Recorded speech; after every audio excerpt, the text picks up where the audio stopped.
Mark Rogers TV talking West Virginia football. We bring in Mike Oster. You can join him on Trib Live Radio. We are talking up West Virginia coming off a win over East Carolina in big fashion, 56-20 after that disappointing opening loss.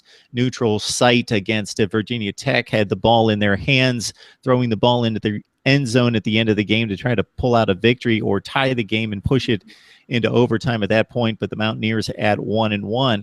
Mike, your thoughts about West Virginia? I know that I saw the Virginia Tech game. I was impressed. I kept hearing about a thin wide receiver core, but the frontline guys seem to be very capable, and Will Greer at the controls. Sure, he missed on some deep passes, but he's a bit rusty. It's been a while for him, and they've got a pretty capable squad. If anything, East Carolina did for West Virginia, and it's one of those games that West Virginia was expected to win. So you're not going to get too much fanfare for beating East Carolina, a very struggling East Carolina Pirate team. That's not like the East Carolina teams of old. When people think of East Carolina, they think of upsetting Virginia Tech countless times, upsetting the Mountaineers in 08 and ruining their season, upsetting many teams in terms of being that Cinderella but somehow competitive team that gets in bowl games and upsets the giants of college football in their area. That's not this East Carolina team. They're not good. They're lucky to win a couple games the entire year. West Virginia shellacks them, though. So when you have that matchup, you don't just want to win. Like, for example, Pitt did against Youngstown State. They crawled out of it in overtime. You want to dominate. You want to really impress. And that's what West Virginia did to East Carolina. Will Greer had to shake rust off against Virginia Tech. It took him a quarter or two to really get going, stop throwing off his back foot, find his receiver, develop some chemistry, really understand the playbook, and shake the rust off after not playing football at all for a year and a half almost. But that rust seems to be totally off of him after that East Carolina game. Just eye-popping stats if you look at what he's done the first 2 weeks. One of the better quarterbacks in all of college football so far based off the numbers the first 2 weeks. And it's going to be interesting when the entire college football scene is familiar with him now. They may have forgot about what he was at Florida, the hype that was around him there, sat out a while. And I'm not talking Heisman or anything crazy, but he might now start getting some national recognition in terms of the numbers he's putting up. And if he can keep on doing this, next matchup, Delaware State, that's another team like East Carolina and even more so. They got to dominate. You're going to see more stats, more touchdowns, more Will Greer with 300-plus yards and leaving the game in the third quarter, I'd imagine. But with Sills there at wide receiver, another guy who comes back to West Virginia, they have an offensive chemistry. The defense, which was supposed to be able to carry this team, kind of leaves a little concern, still allowing 20 points East Carolina. That's a bit much. But that Virginia Tech game, I think it more exposed the fact that Virginia Tech might be closer to being back than some would have thought. That's a very good Virginia Tech team, a contender in the ACC. They beat West Virginia, but it was two quality teams going head-to-head, going toe-to-toe throughout that game. West Virginia cleans up some bad penalties. Will Greer shakes that rust off. He plays a little smarter. I think even clock management would be something for him to work on. If you remember the end of the VT game where he's sliding and running for first down to stop the clock, but then once he gets the first down, he still goes for a few more yards. Unnecessary. All he did was cost his team time. They lose late. He's the guy who you really coach up, and I think the sky is the limit for Will Greer. He has that perfect presence to guide this team. And once they get in conference play, it'll be important for him to truly be poised, have all that rust gone. Maybe then he'll truly know this offense. And these weeks almost now are practice.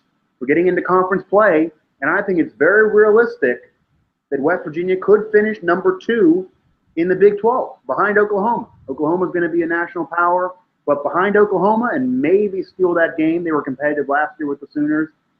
Maybe they'd have a chance to be runner-up in the Big 12, which would be a great year for West Virginia, I think, on all accounts, after a 10-win season a year ago.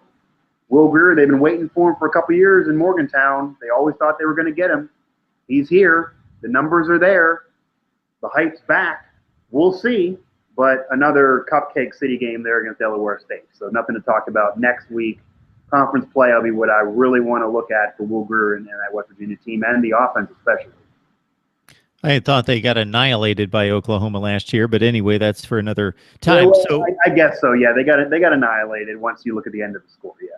So yeah, Delaware State this week, and then they actually ease into Big 12 play about as easy as you can did it when you talk about Kansas. They've got a nice little matchup with TCU in Game 2 of the conference season.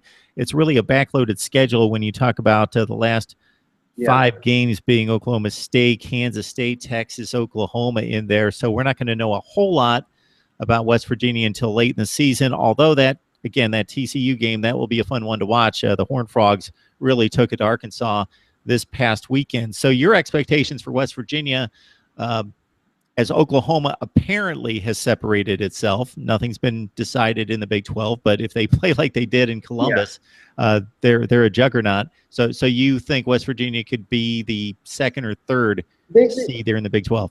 They have a shot to be runner-up in the Big 12. They have a shot, especially if Will Grier continues to guide this offense and we see 300-yard passing games from him and we see several touchdowns. There's going to be mistakes there. He still hasn't played in a year plus before this year. But the defense will be maybe what their issue is, if there is an issue. They're not going to beat Oklahoma. Last year, they thought they could be competitive. They were in the first half or so, to be fair, but then Oklahoma pulled away. A year earlier, they were able to hang with them, but again, lose. Oklahoma's just going to beat them. That's just how it is in life. Oklahoma's going to be winning this Big 12, it seems. They're ready to go again. You talk about what Will Grier's doing. Well, they have a quarterback of their own who's even more of a veteran, who hasn't missed any time, who's now several years in, looking for a Heisman maybe campaign. Baker Mayfield, and also trying to up his draft stock if he can get any in terms of NFL's prospects. He's also been somebody that's been dominating the last couple of weeks.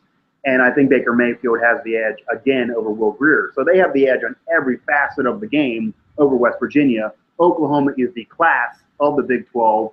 And it should be that if they go through their whole schedule in that Big 12 conference, regardless of what other teams do, they should be looking at the playoff. Otherwise, the system's broken somehow, and they weren't able to get in when maybe they could have argued in the past as well because of the conference.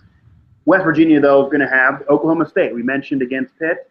Oklahoma State, if they impress again against Pitt, then they go through, finally get into Big 12 play. We see what they can be. They're a top 10 team. Oklahoma State certainly could be above West Virginia.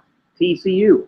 The TCU-West Virginia game might solidify who is going to be able to hang with the top dogs of the conference and who's going to stay there in the middle. That's a big game for the Mountaineers. And you mentioned Texas. At the end of the season, I don't know if Texas is going to be any more of a big game for West Virginia. That might unfortunately be a game where the Mountaineers have to win or else they're going to get a lot of disrespect. Texas has the history. They're one of the major programs in college football history. But Vince Young's not walking through the door. And Texas, after what we saw in week 1, even if they kind of can stabilize themselves this past week, I can't imagine Texas is going to be that competitive.